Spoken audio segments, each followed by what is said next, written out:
And this is the astrological forecast for the sign of Pisces on a generalised level for Pisces sun sign people from now through to the end of the year.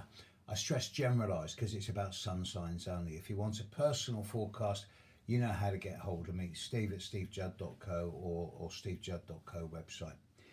Now, Pisces. Okay, so you've got Neptune still in your sign. Neptune has been in your sign for the last 10 years, 11 years. He's going to be with you for another 2 or 3 years.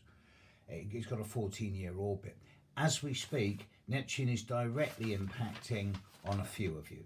Neptune's hitting those of you born from the 14th through to the 16th of March in a really big way. And if you're one of these people, then this year is a year where there is potential for more fatigue than normal.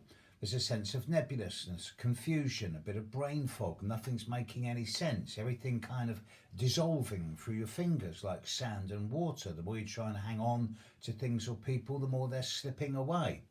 This is not permanent. It might feel like it, because Neptune has a debilitating influence when he's not in a good mood.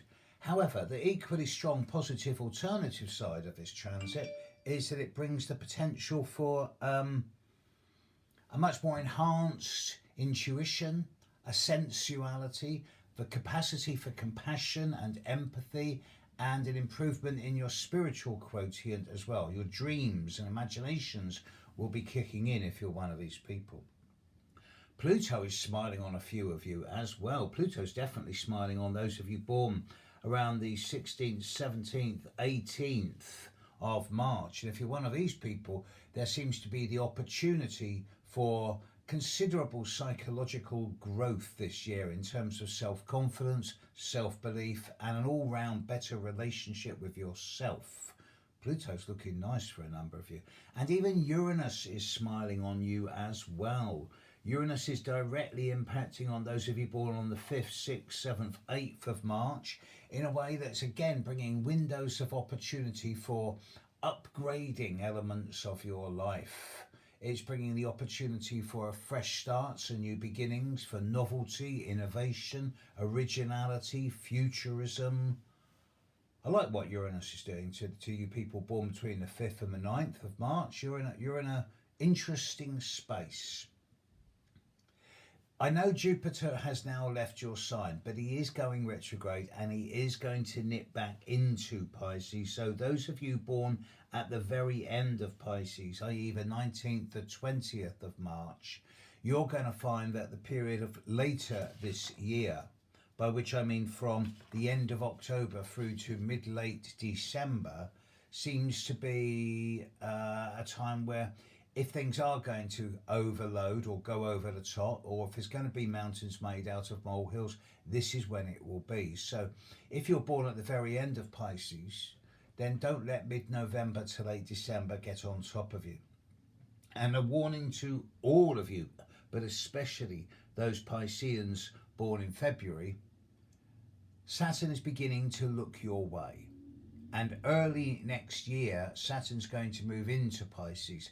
So you can prepare yourself for this by getting yourself some type of project that's going to take a long time and that's going to be hard work. Because with Saturn in Pisces, you can either spend 2.5 years bitching, whinging and complaining about it, about how tired you are, how hard you're working, how unappreciated you feel. Or you can go, right, Saturn's in town.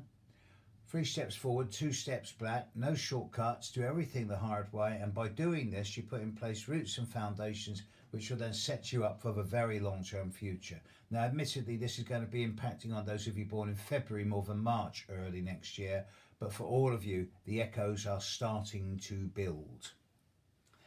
The full moon in Pisces is not that far away. The Pisces full moon will be on the 10th of September this year at 17 to 18 degrees of Pisces, particularly impacting those of you born around the 8th and 9th of March. It's not an unfortunate full moon. It's actually quite a good one. It's a time where there's, again, windows of opportunity. It's a good time for taking chances, not risks, but chances. And then we have Mars in Gemini for 7 months, squaring many of you. Not all of you, but most of you. 2/3 of you. Those Pisceans born between the 27th of February and the 16th of March, you're going to find that the period from early September onwards through to the end of the year has more than its fair share of potential for both high physical output, high physical energy, being projective and assertive, but also irritation, impatience, frustration and anger. So there will be a lot of physical energy around you. Use it. Don't let it use you. The short term can be a bit irritating from now to the end of the year. The long term, for most of you, actually looking pretty damn good. Saturn's coming next year. Prepare.